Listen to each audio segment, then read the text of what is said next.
స్థానిక సంస్థల్లో బీసీలకు 42% రిజర్వేషన్లు అమలు కోసం రాష్ట్ర ప్రభుత్వం సుప్రీంకోర్టును ఆశ్రయించనుంది.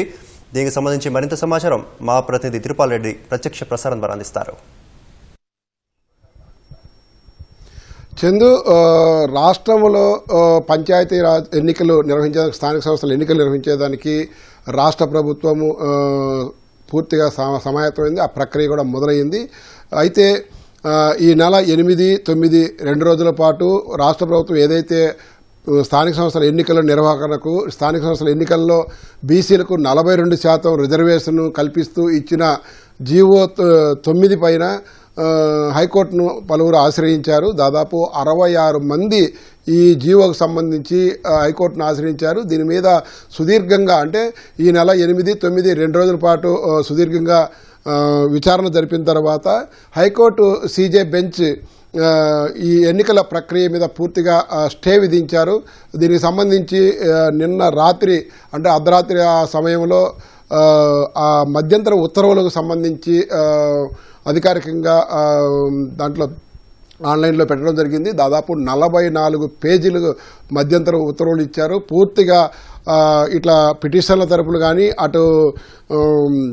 అటు ప్రభుత్వం తరపున కానీ వినిపించిన వాదనలకు సంబంధించి, వాళ్ళు కోట్ చేసిన కేస్ లాస్కు సంబంధించి కానీ అన్ని వివరాలతో కూడిన పూర్తిగా 44 పేజీలు మధ్యంతర ఉత్తర్వులు ఇచ్చారు.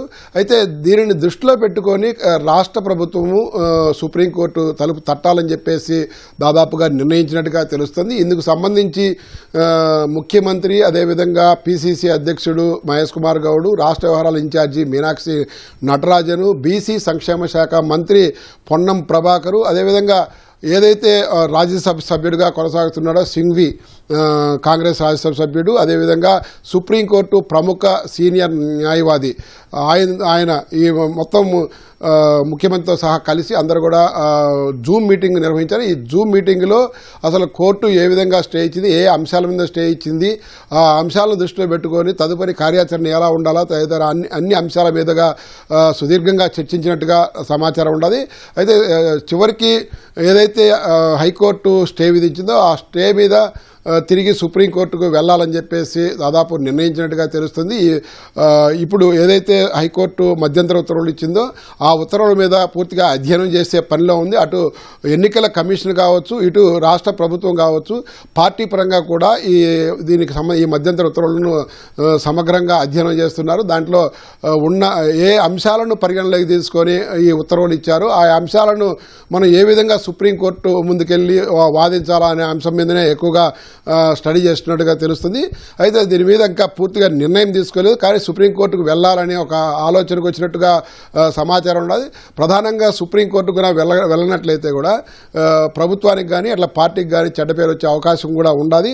అందువల్ల ఖచ్చితంగా దీని మీద స్థానిక సంస్థల ఎన్నికల్లో 42% బీసీలకు అమలు చేసి తీర్తామని ప్రభుత్వం కానీ అట్లా పార్టీ కానీ రెండు కూడా చెప్తున్నాయి. కాబట్టి బీసీల కోసం ఎంతకైనా పోతాము, ఎక్కడికైనా పోతామని పార్టీ కానీ అట్లా ప్రభుత్వం కానీ చెప్తుంది. కాబట్టి ఖచ్చితంగా సుప్రీంకోర్టు తలుపులు తడతారు. తట్టిన తర్వాత 42% అమలుకు ఉన్న అవకాశాలన్నింటినీ కూడా అక్కడ సుప్రీంకోర్టులో వాదనలు వినిపిస్తారు.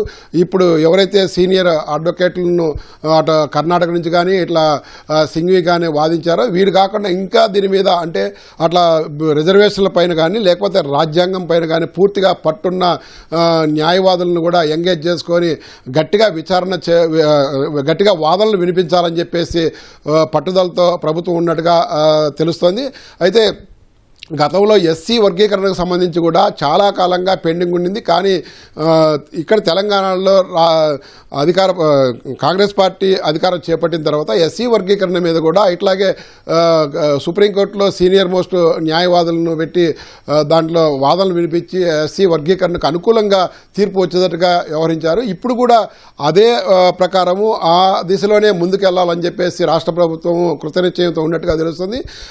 బీసీలకు ఖచ్చితంగా ఖచ్చితంగా 42% అమలు చేసి తీరాలన్న ఒక సంకల్పంతో ఉంది కాబట్టి దానికి అవసరమైన దానికి తగ్గట్టుగా ముందుకు వెళ్ళాలని చెప్పేసి రాష్ట్ర ప్రభుత్వం నిర్ణయించినట్టుగా తెలుస్తుంది.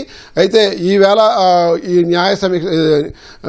న్యాయ కోవిధులు దీని మీద స్టడీ చేస్తున్నారు కాబట్టి ఏ అంశాలను తెరపై తీసుకొచ్చి ఏ అంశాలను ఆధారం చేసుకొని సుప్రీంకోర్టుకు వెళ్ళాలన్నది ఈవేళ సాయంత్రం కానీ రేపు కానీ ఒక నిర్ణయానికి వచ్చే అవకాశం ఉంది. వీలైనంత త్వరగా సుప్రీంకోర్టులో బీసీలకు సంబంధించి 42% రిజర్వేషన్ కల్పించాలని చెప్పేసి ఏదైతే కోరుతూ రాష్ట్ర ప్రభుత్వం జీవో ఇచ్చిందో ఆ జీవోను పూర్తిగా స్టే విధించారు. ఆ స్టే ఎత్తివేసినట్టుగా సుప్రీంకోర్టును ఆశ్రయించినారు. అయితే హైకోర్టు ఇచ్చిన మధ్యంతర ఉత్తర్వుల్లో జీవో నెంబర్ 9తో పాటు 42, 41 ఈ 3 జీవోలకు సంబంధించి కూడా స్టే విధించినట్టుగా హైకోర్టు స్పష్టం చేసింది. ఈ 3 జీవోలలో ఏమేమి రాష్ట్ర ప్రభుత్వం పొందుపరిచింది, వాటికి సంబంధించి ఏమేమి అభ్యంతరాలు వ్యక్తం చేసింది తదితర అన్ని అంశాలను అధ్యయనం చేసే పనిలో ఉన్నారు. చందు. ధన్యవాదాలు తిరుపాల్.